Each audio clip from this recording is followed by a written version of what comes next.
Okay, it's recording. Perfect. All right. So what are some of the pain points that you guys have now that you'd like to smooth over or fix? Well, right now we're currently switching over to a completely new software, which is SKUBANA, and we're just doing research right now just to see which warehouse management system would be most effective for us. So I guess we're just kind of doing research right now in the whole grand scheme of things.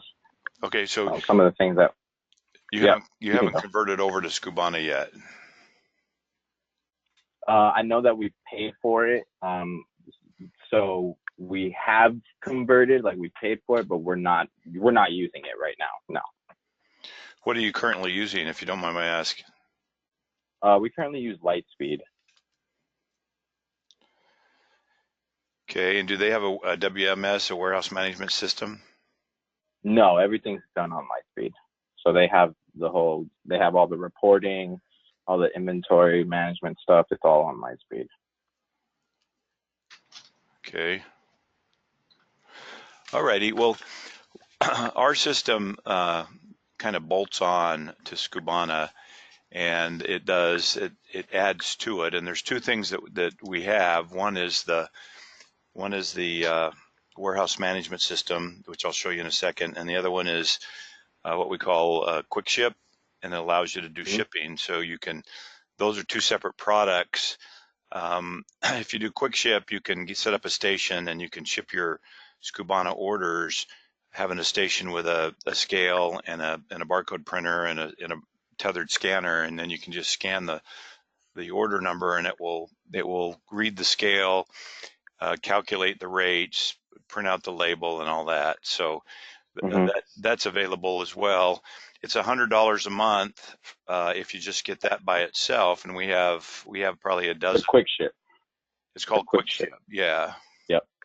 If you go to our website, if you go to Barcoders, and you click on SKUBANA, there's a Quick Ship video right here that's on YouTube that's only about 5 minutes that you can click on and watch it, and it shows it. I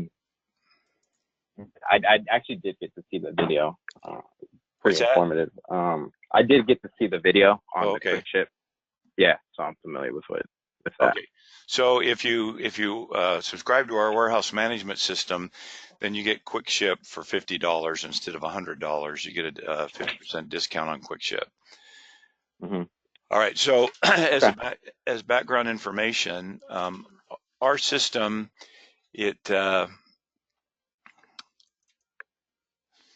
Our system is a premise-based system, and there's advantages to that. We can keep our thumb on the pulse of the warehouse. We can follow the pickers, packers, and the shippers, and tell you who did what when. We can tell you when an order was picked, when it was packed, and when it was shipped. And it also it has the ability of being able to buffer things from the cloud. And then the scanners, the warehouse workers can work effectively without waiting any latency from the cloud. For example, if you use a cloud-based, that resides on the scanner. So this is kind of a diagram. Can everybody see that okay? Or did I not share? Did I not share my screen? Yeah, I think you need to share your screen, yeah. Okay. It's been a while since I've done this, so sorry about that. All right. No worries. Here's a diagram. Can you see that okay? Yes. Okay. Yeah. So in your office, you have these workstations that are running a web browser, and they go out over the internet to the SKUBANA cloud, and you do all your management on the cloud. Unfortunately, I can't show you that. We have a demo site that has some product in it, and so our system interacts with that real time. So what we do is when you buy our system, you get an RF server that sits locally on premises there at your warehouse in your server room, and then it connects through the Ethernet to access points that cover the warehouse. So the warehouse needs to be wired with wireless access points. How big is your warehouse, by the way? I think it's just under 4,000 square feet. Okay, so 4 or It's somewhere 5,000 square feet would be. yeah. You'd only need one access point then, and it can support up to 120 mobile units or scanners or whatever you have attached to the access point in the warehouse. And what you want to be able to do is have your warehouse saturated so you can be in any corner or any place in the warehouse, and it will be able to attach to an access point and be able to communicate with it. And then the scanners are used by your warehouse folks, and they can do stuff right in the shelf, right in the aisles of your shelves, and they're able to do it real time. So any change, move, add, or change that they make, not only do we record that so we know exactly what happened in your warehouse, but we can also track productivity of the employees out in the warehouse. That's good information if you have multiple employees. One of our large customers has 64 employees out in the warehouse, and so they want to know who did what when, and be able to know who the real efficient and effective ones are versus the ones that aren't pulling their weight. So anyway, so then what happens is the scanners talk to the RF server. The RF server does several things. It buffers information from the SKUBANA cloud. It also runs a instance of SQL Server, so it records information locally, and then it runs an instance of IIS, or a web page that can run reports and show you information, and that's how you manage our system. You add users into our system, and then they're able to use our system. So one thing that we do is we give each employee an E number, and when you buy our system, we'll send you a bunch of these high quality barcodes, and you can make badges if you want. This is just a cheap badge program that I bought at Office Max. It's like $75, and I bought the lanyards and the badge covers, and it came with the cards for printing the employee badges on. It adds a level, an aura of professionality in the warehouse. So when the employees come in the morning, they would grab their badge, and then when they log in, then anything that they do, we track it to that specific person. So the scanners that we sell, we're a dealer for Data Logic, but we also sell Motorola, Symbol Motorola now Zebra products. This is an example of some of the scanners that we have. You would have one of these in your hand and carry it around the warehouse, and you could do a lot from these scanners. I'll show you how that works in a minute. We've been in this business about 20 years. I have, and so we sell a scanner that's ruggedized. You can drop it, you can carry it around. It's modular, so if components break, we can replace them. It has a full alphanumeric keypad, so if you have to key in a location or a SKU or something like that, then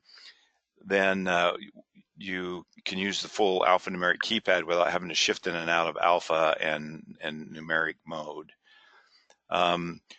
One of the things that our system depends on, obviously, if you're using a barcode system, you need to have, one is your locations barcoded, and two is your SKUs. So do you guys, how much of your SKUs are barcoded? We have barcodes on everything, so Okay. pretty much everything. They're barcoded, but we don't currently have any like locations set up for. Right. Okay, so let me show you how that works, how we recommend that works. This is kind of a bird's eye view of a typical warehouse, and so you have the order desk over here, and you have the packing and shipping over here, and then you have your aisles and your shelves. And so we recommend that you lay your warehouse out with aisle A1, B1, B2, C1, C2, and so on and so forth in an alphanumeric fashion. And then as you go down the aisle, the racks are rack 01, 02, 03, 04, etc. And then this way, you can, when you pick items, it knows where to go to pick them. When you put stuff away, it knows where to tell the employee to go to put them away.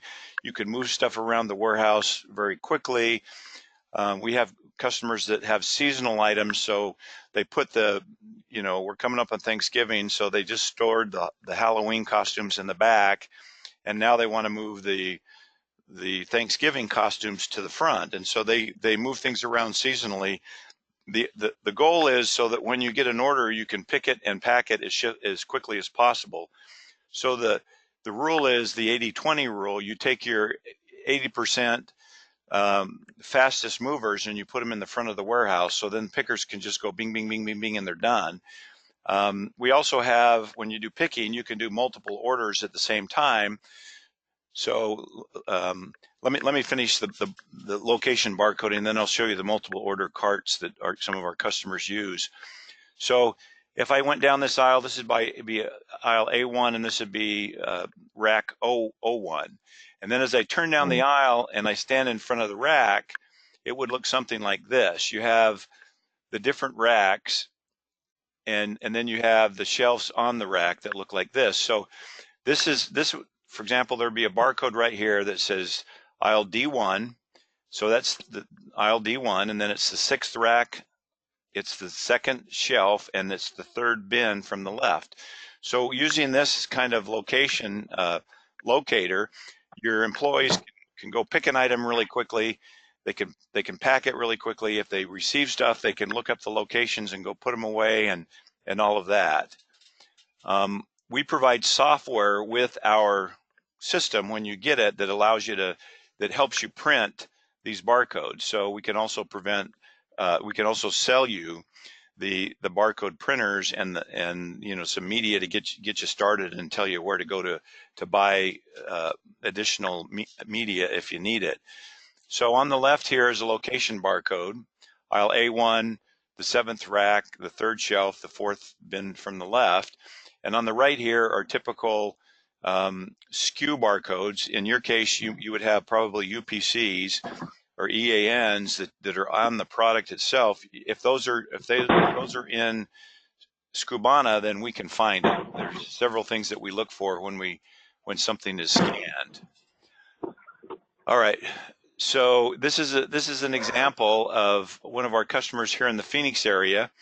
They printed out their location barcodes and they put them on magnetic strips, and then the magnetic strips adhere to the metal front of the shelf, and they can move them around. They can peel them off if they want, and add a bin. They can move it to the left, move it, to expand them if they need to add another location, and that kind of stuff. And then they have product, as you see down here that I'm circling with the mouse. They have product that actually has the barcode on it, and then they have really, really small stuff like fuses and knobs and stuff. And those are too small to put a barcode on, so they put them in a big bin, and when they go to pick them, they scan the SKU barcode on the very front of the bin. So here's the bin, which is the SKU, and then here's the location. Locations are separate from the SKUs because the SKUs will vary depending on how you want to organize it and how you want to be the most efficient. As I mentioned earlier, we have the ability to pick multiple orders at the same time. This company here that I just showed you their shelves, this is a cart that they had built. It's a postal cart, and they took it to a metal shop and had these dividers put in, so they can pick up to 12 orders at one time, all at the same time. And as they pick it, it directs you where to put it and which bin to put it into, and I'll show you that in a minute. All right, we good on this so far? Yep.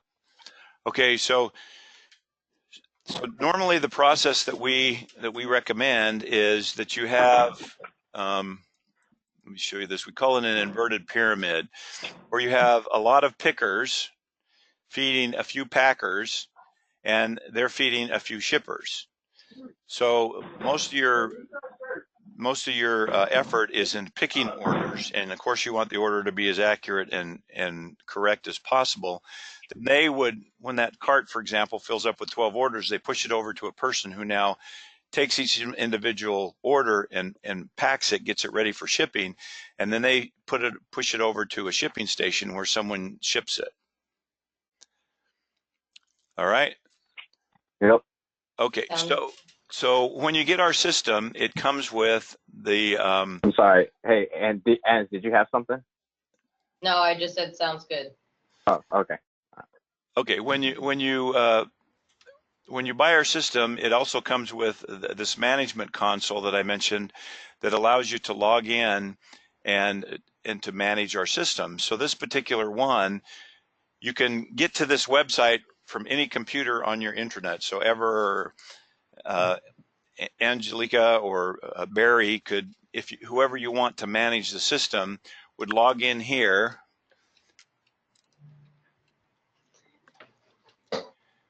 And they sign in, and then over here you can look up a specific order if you want. You can look at receiving that. When you receive POs that come in, you can run reports, employee pick report, employee verify report, transaction reports.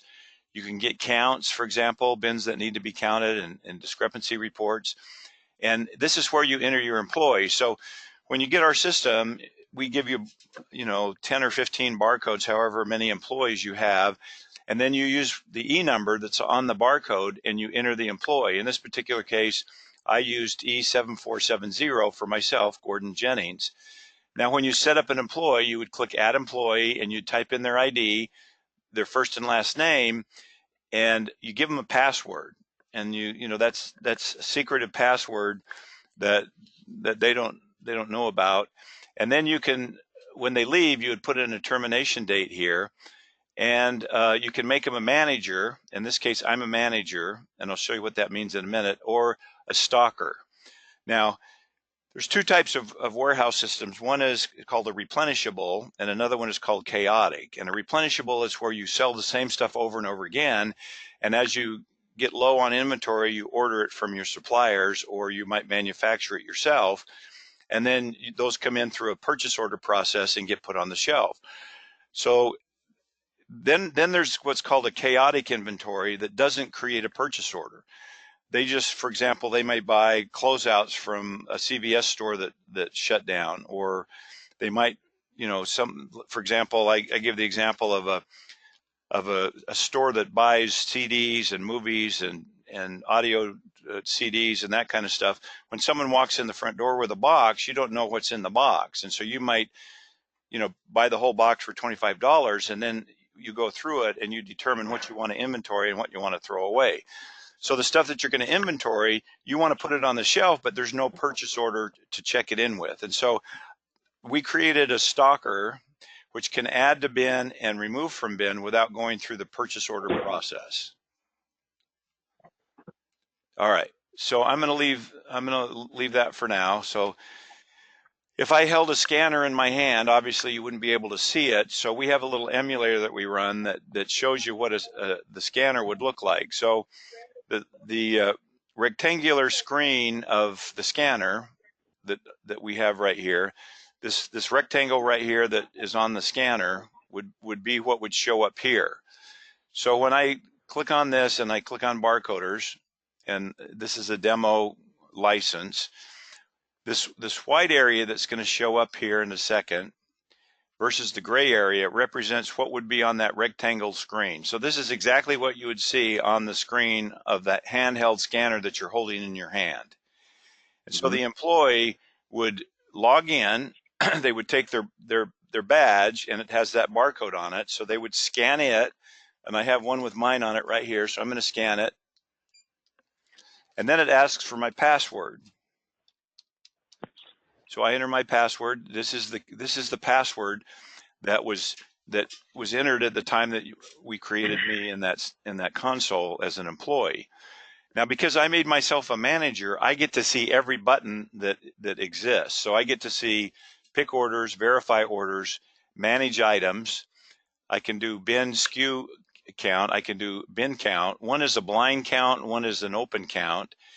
because we have SKUBANA customers that want to do each one. And then, as I mentioned earlier, if you don't go through the purchase order process, you can add to bin and remove from bin without receiving a purchase order. So I have all those. And then also, because I'm a manager, I have a reconciliation button. And so through the day, if any exceptions come up, then they would, when I click on that reconciliation button, we would see them. And I'll show you that. I'll show you that as we progress through this demo. All right. So if I go back to this setup and I take myself, if I uncheck the manager and then I save the button and I come back here and I refresh the screen, then I only have 6 buttons instead of all those others. So a normal employee would only have these 6 buttons. They can pick orders, verify orders, manage items. They can do a blind cycle count, or they can do an open cycle count or receive purchase orders. So for now, I'll keep it at that. So let me show you the first one. This is called manage items. Now, this is where it would be important for me to be able to log into the SKUBANA dashboard, because then I could go in and I could show you the actual count that shows when I go to the SKUBANA website. If I go here, if they still, I just got an email from somebody, but I'm trying to get in there and the demo, it's still asking for it. So, all right. So if I have a SKU here, we have some very smart SKUs that we've named. This one's called Test SKU 1, and it's in the SKUBANA cloud. So if I click on that, the application just went out over the internet to the cloud and it queried the Test SKU 1 SKU. I can do it by the SKU. I can type in test-SKU-1, or I can scan the barcode that's recorded in Oh man, what up, man? All right, so I can scan the UPC. So in this case, I scanned the test SKU, and now what it did is it came up with all of the locations that are recorded in SKUBANA where the actual SKU is located throughout the warehouse. So you can see why that locations are important, because we can see that in the warehouse at these different locations we have all of these different quantities, and you can have as many locations as you want. In this particular case, we have some sitting on the receive dock, 63 of them sitting out on the receive dock. We have 2 of them in the returns area. We have 17 of them sitting on a pallet. So pallet B, pallet A, and pallet A, we have those pallets, but there's nothing sitting there. But on the PA 03A2, we have 17 sitting out on the pallet. So you can have as many locations as you want.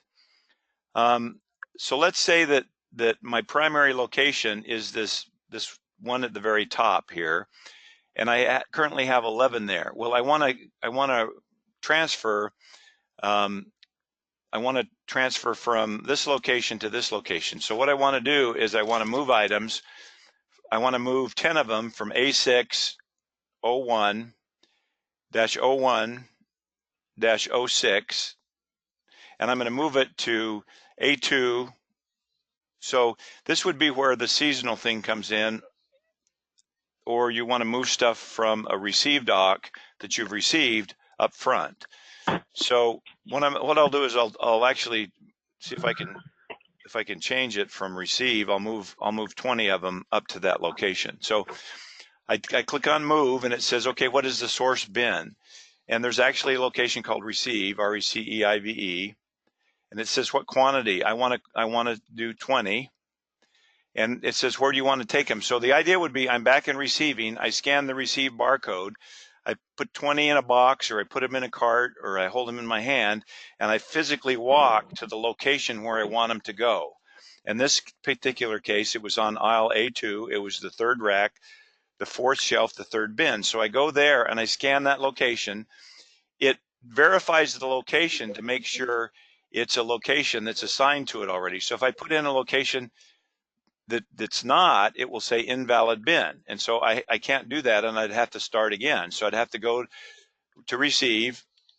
So it won't let me transfer from a quantity or location that's not assigned to it, and it won't let me transfer to one that's not assigned to it. So I go to that location, A2. I don't have the barcode here. You can see why barcodes are more efficient than having to key it in. A2, 03, 04, 03, and I click OK, and it gives me a little summary, and it says you're going to transfer from receive 20 to this location. Now look, receive has 63, and if I was on the SKUBANA dashboard, you could actually see that I could look at the locations, and it would say receive has 63 in it, and it said A2, 03, 04, 03 has 11 in it. So now when I click OK, we're actually going out to the SKUBANA cloud and we're making a transfer. So you see that receive went down by 20 and this location went up by 20. So I just transferred those, and if I go into SKUBANA, if I were able to get into my dashboard, I could go there and I could look, and there would be, it actually is real time. So we work through the SKUBANA API, so everything is done, and everything that needs to be done, any audit trail within SKUBANA, that kind of stuff is recorded.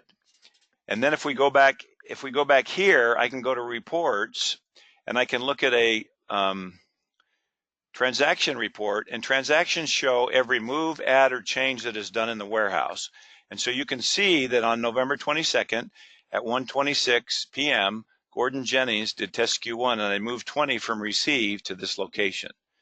So this is chronological. It never goes away. If I want to look at an older page, I can click on older, so you can see a history of what's been done in the warehouse. And there are filters up here. So if I want to filter by an employee ID, if I want to filter by a SKU, or if I want to filter by a bin, I can do that. And then this report will show based on, if I do E7470, which is myself, then only, I guess I'm the only one that did anything. So it won't change at all.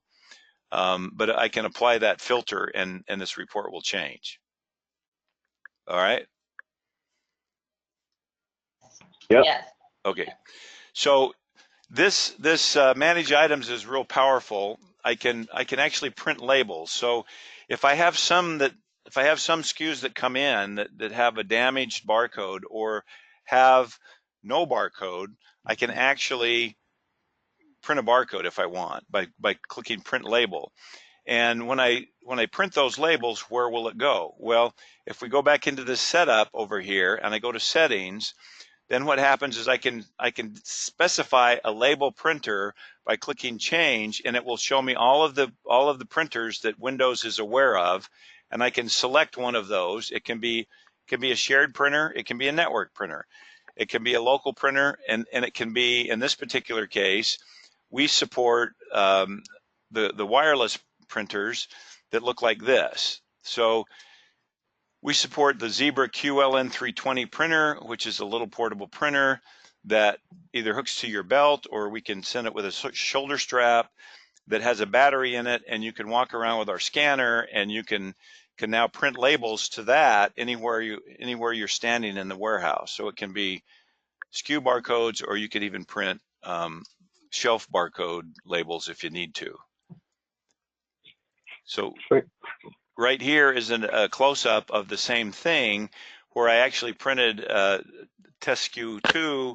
I wanted to print 5 of them, and so I printed 5 of them, and it came out to the printer. All right, so manage items, you can actually move between bins, you can print labels, or if I scroll to the bottom, I can add a bin in SKUBANA on the fly. So if I click to add bin, I would just tell it what bin to assign, and then it would, through the API, it would add that to that SKU inside SKUBANA. All right. So it's pretty powerful. This manage items is pretty powerful. The pick orders, obviously you'd have to have an order. So the idea would be that when orders come out, we still support paper. We haven't figured out how to eliminate the packing slip that gets put in the box that the customer's expecting when they open the box. So the packing slip becomes the picking slip. And so you would print out an order that looks something like this for each of the orders that come in. And so this particular order would have a barcode here with the order number and then all the line items that are on that order. And so what you would do is an employee goes over to the printer where the orders get printed out, and they pick up 12 of them if they have a cart that will support 12. You can do 200 orders if you want. I don't know if I showed you this, but we had a customer that does very small items for cell phones, and so they have batteries and chargers and screensavers and cases and covers and that kind of stuff. So they took a garment cart from the garment industry, and they welded horizontal bars with pegs on them, and they can do 100 orders at one time by pushing this cart around. And they hang clear plastic bags, and this says 1, 2, 3, 4. There's a barcode here that says bag 1 or bin 1, bin 2, bin 3, etc. And they carry that around. They push that around as they scan. As they push it around, we pick and sort so that when you're done, all of the orders are sorted in their specific bin. So in this particular case, you would pick 12 orders, and it will tell you which bin to put it in. You can confirm that bin, and then when you're done, the 12 orders are in their specific bin. So I'm going to scan the first order. Now, I only have 3 test orders, and I already pick them before. So one of the things that our system does is it warns you if you've already picked an order. So when I scan this, it's going to tell me, hey, order, it's going out to the cloud, and now it's pulling back the order. It's saying it's already picked. Yeah, I picked it back in August when I did another demo. So I'm going to repick it. So it tells me for test that order to put it in box 1. So I would literally take that packing slip and put it in that first cubicle that has a barcode on it that says BX1. And then I scan the next order, and it does this. It's going to do the same thing because these are the same 3 test orders I do every demo. I'm going to go ahead and repick it. It tells me to put that in bin 2, and then I'm going to do the next one, and it's going to tell me to put that in bin 3. So I do info. Okay, so now I could keep scanning if I want to do 12 orders. To keep the demo short and show you how this works, what I do is I just click on Start Picking, and now what it does is it takes every SKU on every order, it pulls it into the scanner, and it sorts it by pick location.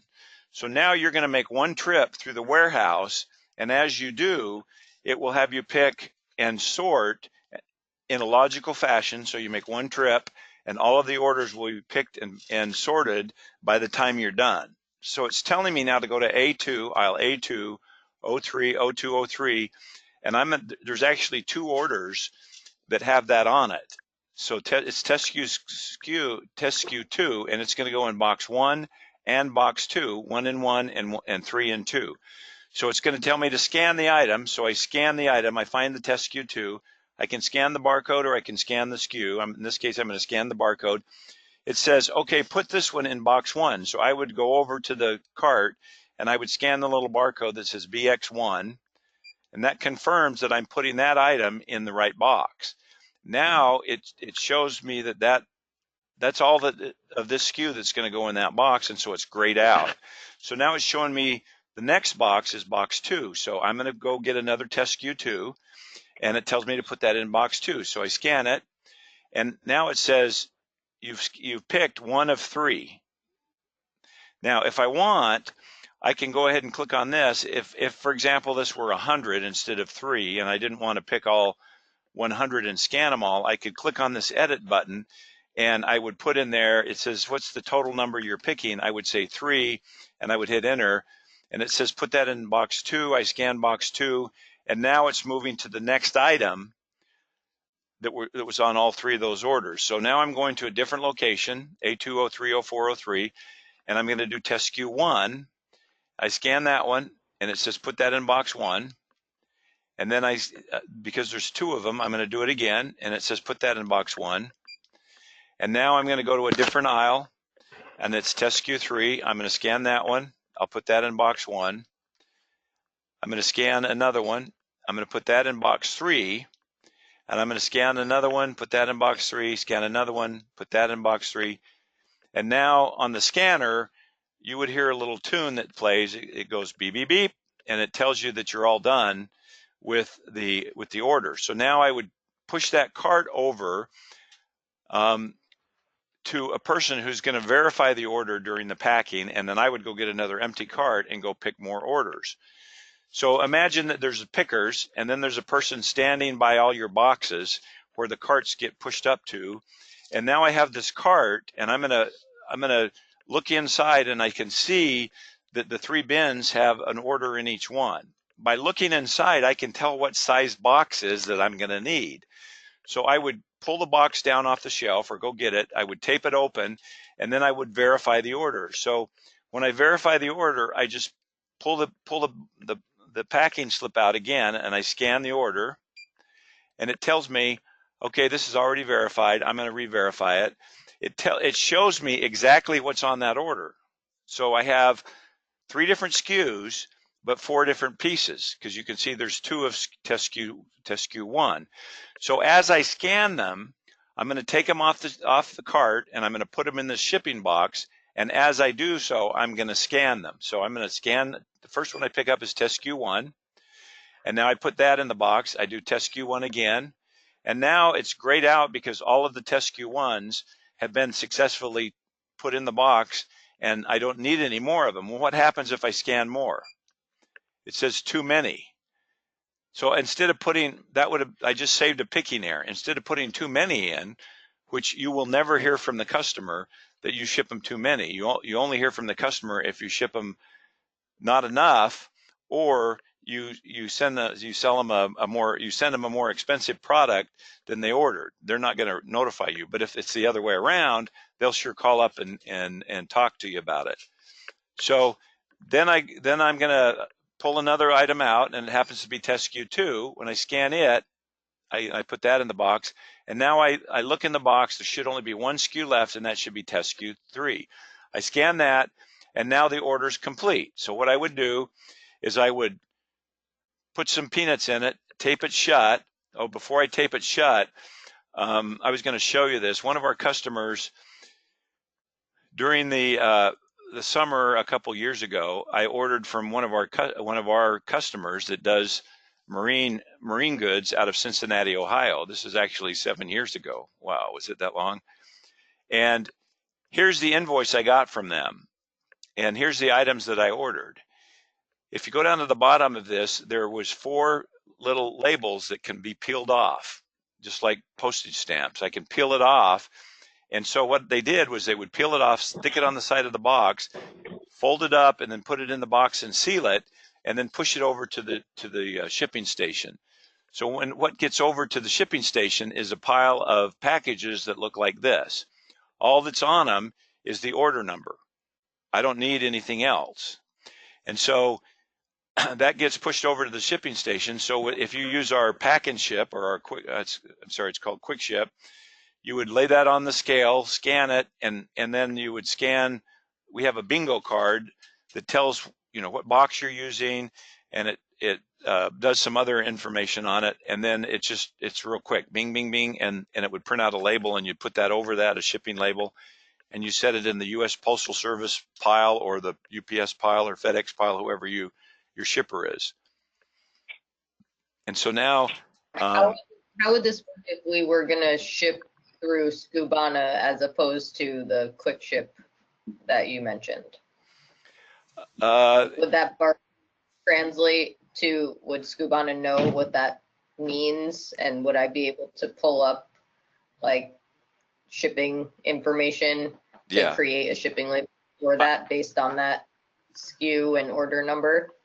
Yeah, I'm not a SKUBANA expert, so I don't know exactly how it works within SKUBANA. That might be a question that you might want to ask your SKUBANA rep.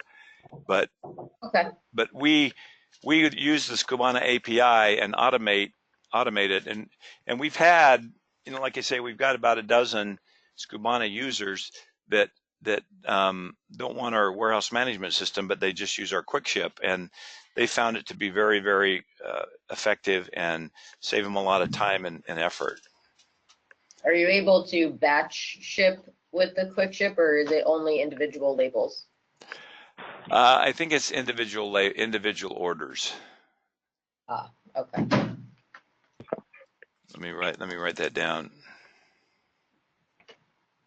So I know you went through the fulfillment side of the warehouse management system pretty thoroughly. Now I guess I kind of want to shift over to the inventory side of it. How would it look like if, you know, we got 20 boxes of, you know, shoes or whatever, and I'm trying to receive them into a purchase order? How does that look? Okay, yeah, good question. So if you have a purchase order, then what you do is you go into receive purchase order, and you would open up the box, and you get the packing slip, and you scan or key in the purchase order. In this case, it's 1001. So I hit enter, and what this does is it calls up everything that's on the purchase order, whether you've received it or not.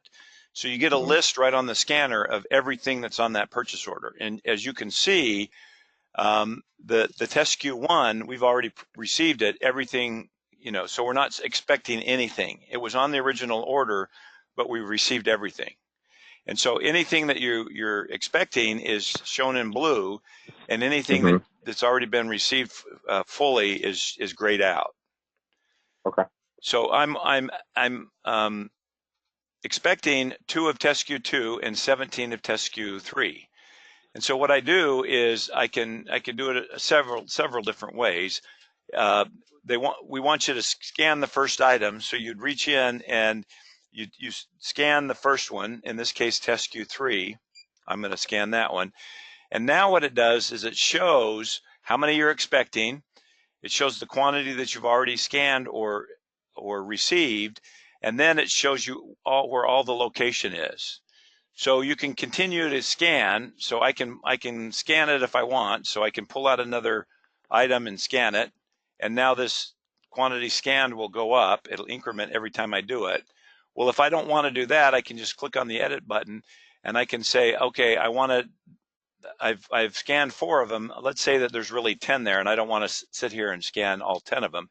So when I do that, 10 of them have been received, but I'm expecting 17 of them. That's all that's in the box. So now what I do is I have to place them somewhere. So I have to tell SKUBANA where I'm going to put them.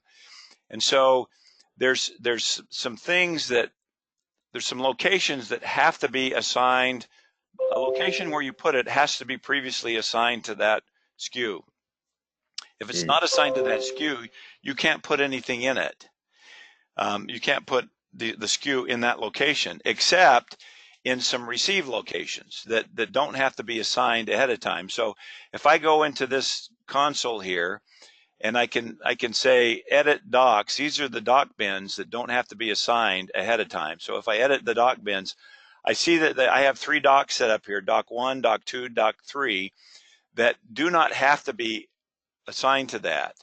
And so I can add to the doc list, I can replace the doc list, and I can actually delete it. So if I have a flat file that has the doc bins in it, I can search for it and find it and make those the doc bins and add them. I can add to them or delete from them.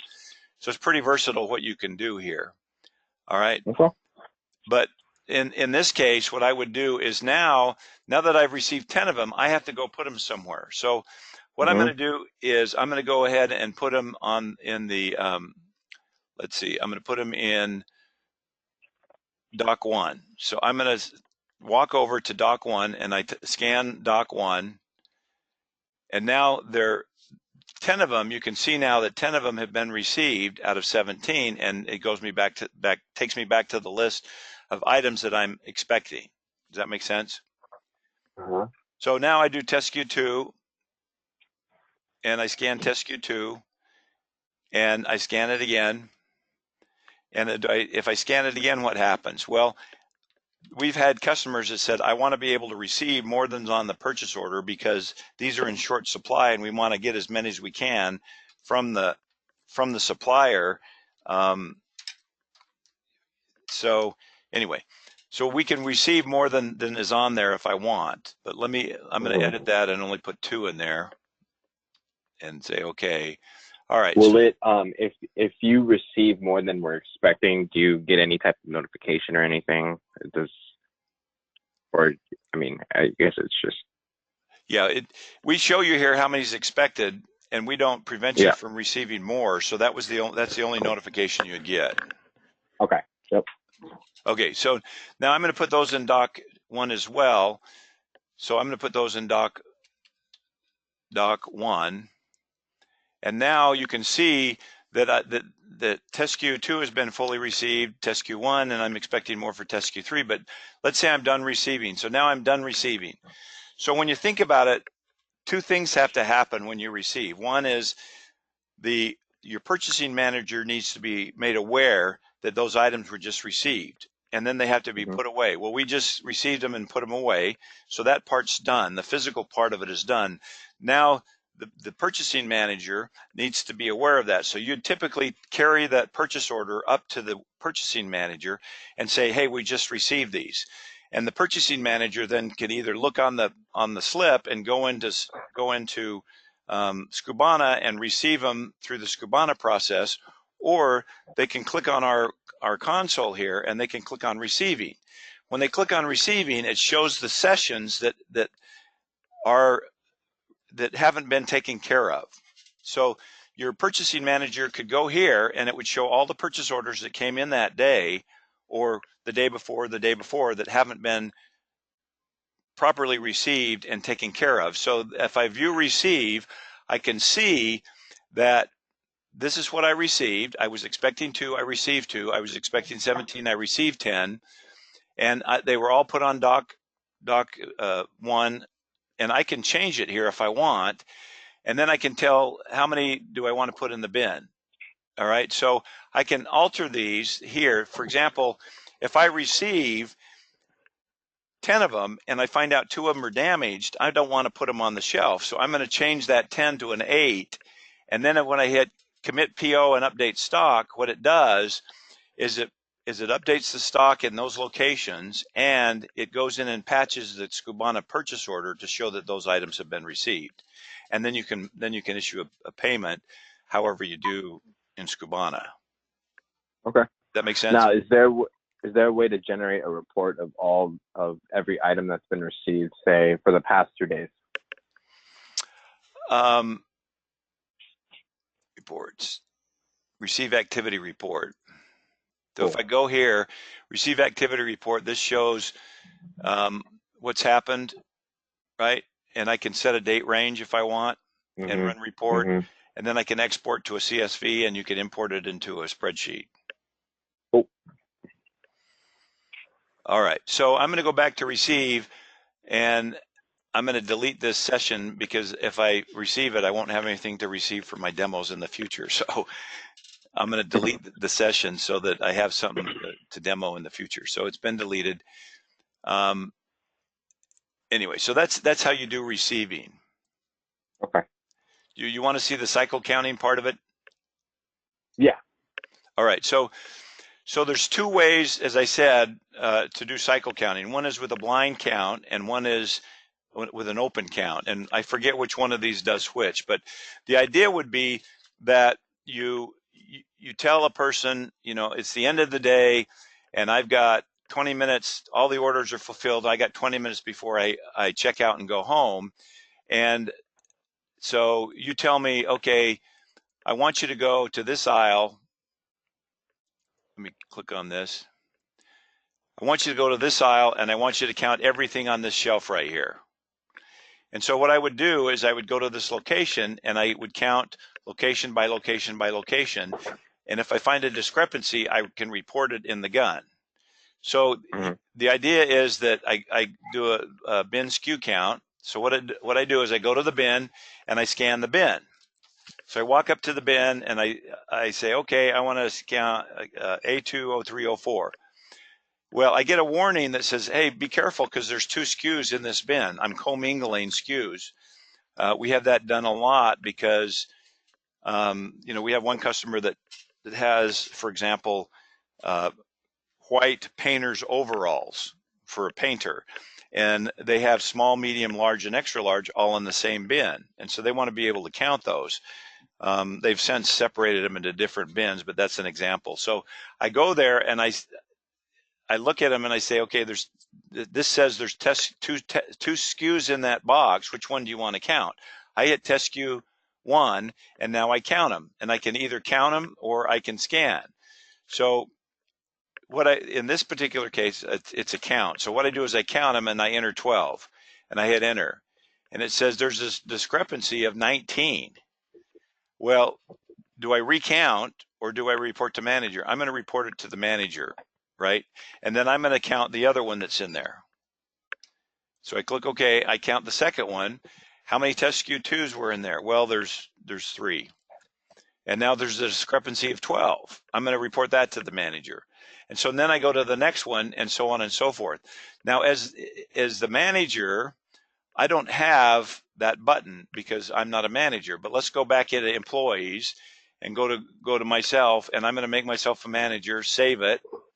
And now if I go back to this and refresh the screen, I now have add to bin and remove from bin, and I have the reconciliation. So I click on reconciliations and I see that there's 2 problems at this location. So I walk to that location, A2, 03, 04, 03, and I click on it, and it says there's one count on test SKU 1 and there's a count on test SKU 2.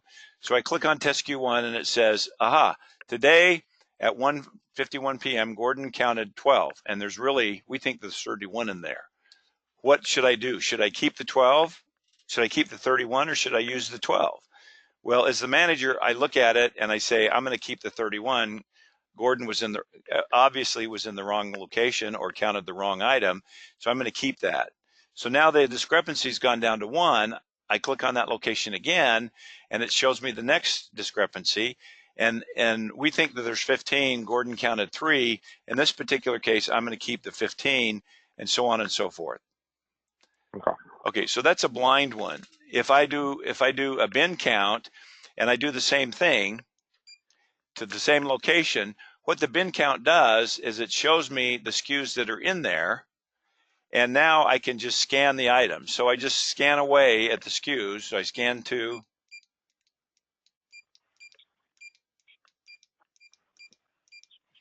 And again, it shows me that the what I scanned, and then when I hit reconcile, it shows me, hey, there's a problem here.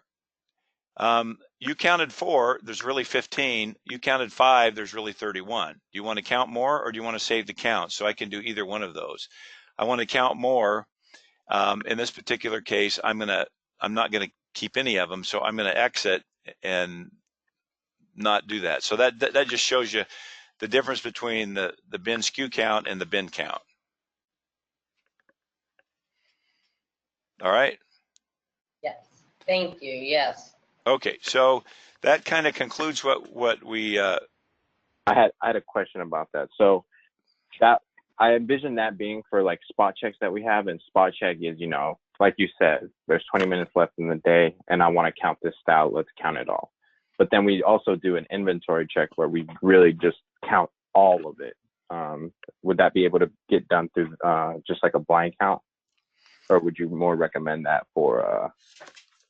You mean you shut your warehouse down, you don't import any orders or anything, and then you count everything from top to bottom, say over a 3-day weekend?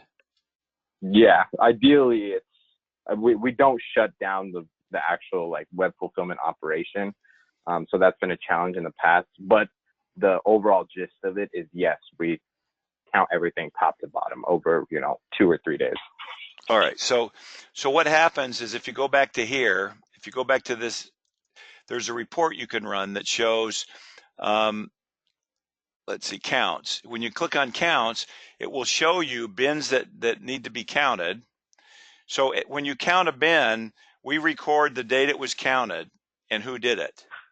And so you can click on this, bins that need counted, and it will, what you can do is, let me see, I'm not sure how this works, to be honest with you, but I can type a bin in and I can put a priority, and then I can add that here. So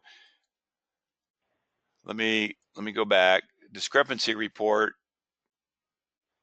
this would be the discrepancy report that I just handled on the gun. It would the ones that I showed you on the report would actually show up here too, if I wanted to. So to me, this is a way of, I'm not really sure what this does. I thought this would be show you all the bins that were there that hadn't been counted, but I'm not sure how that.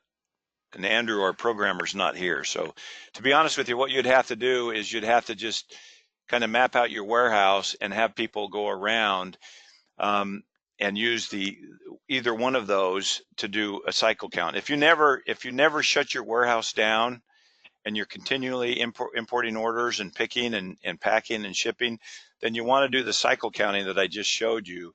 That way you don't disrupt anything. Okay, sure. Cycle counting. You can also use that. So the one way would be to count by bin, right? But you could also use the manage item to count by SKU. So what you could do is you could say, okay, let's look at test SKU 2, test SKU 1. Here's where all they are all at. So then I walk around the warehouse and I check each location to make sure it's accurate. So you could count by SKU or you could count by location. Okay. Okay. Okay. Yep. All right. Any other questions you might have?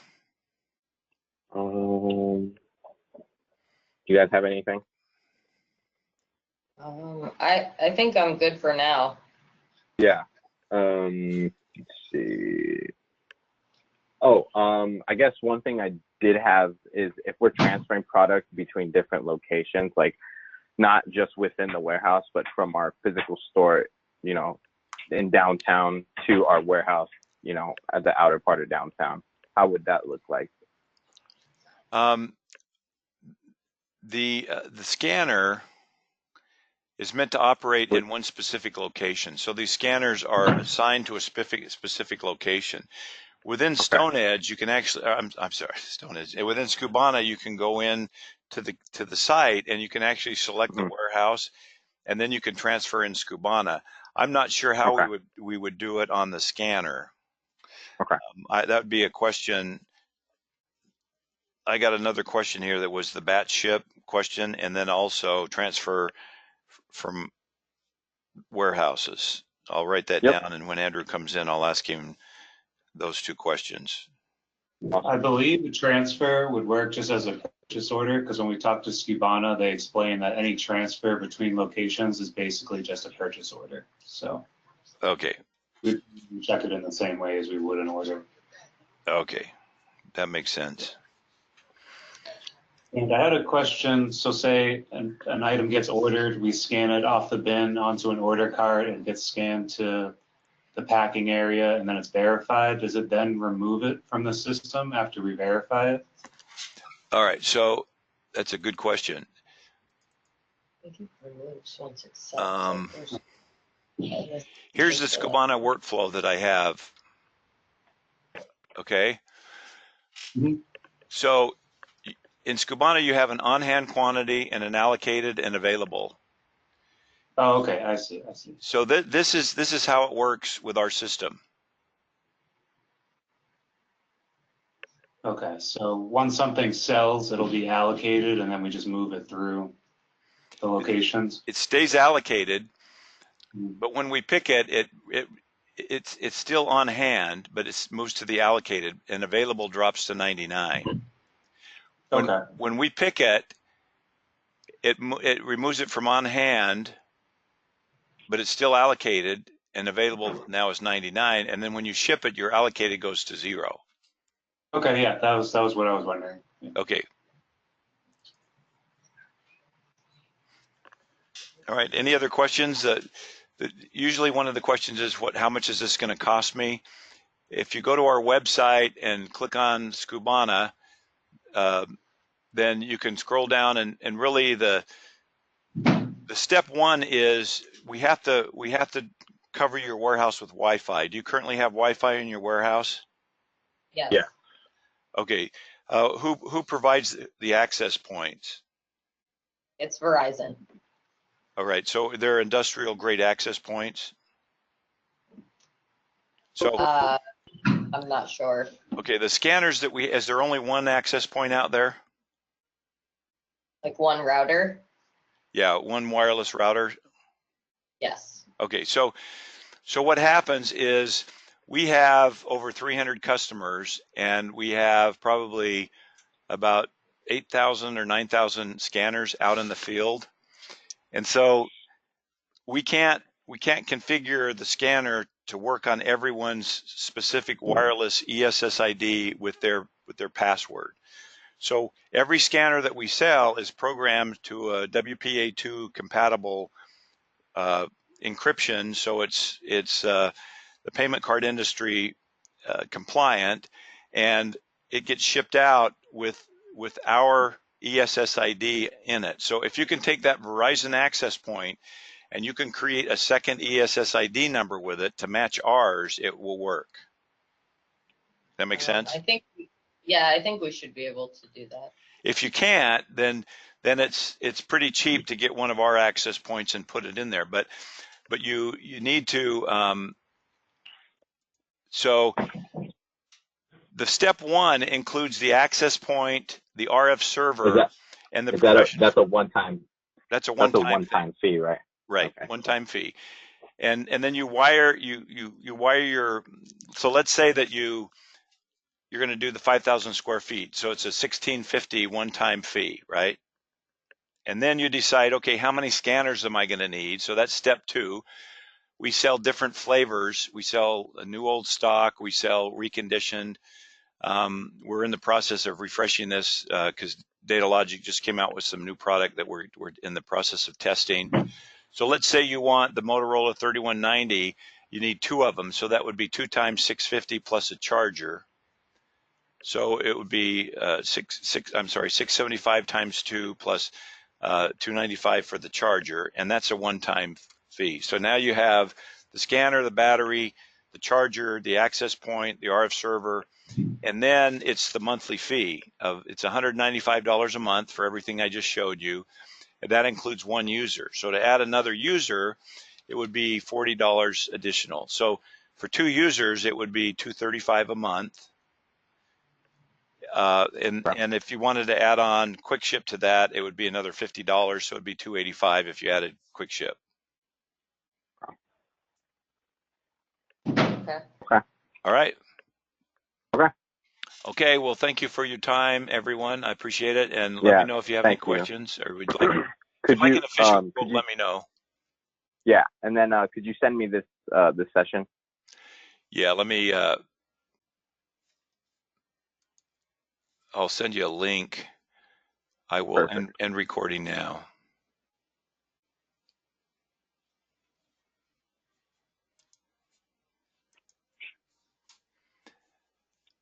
Okay.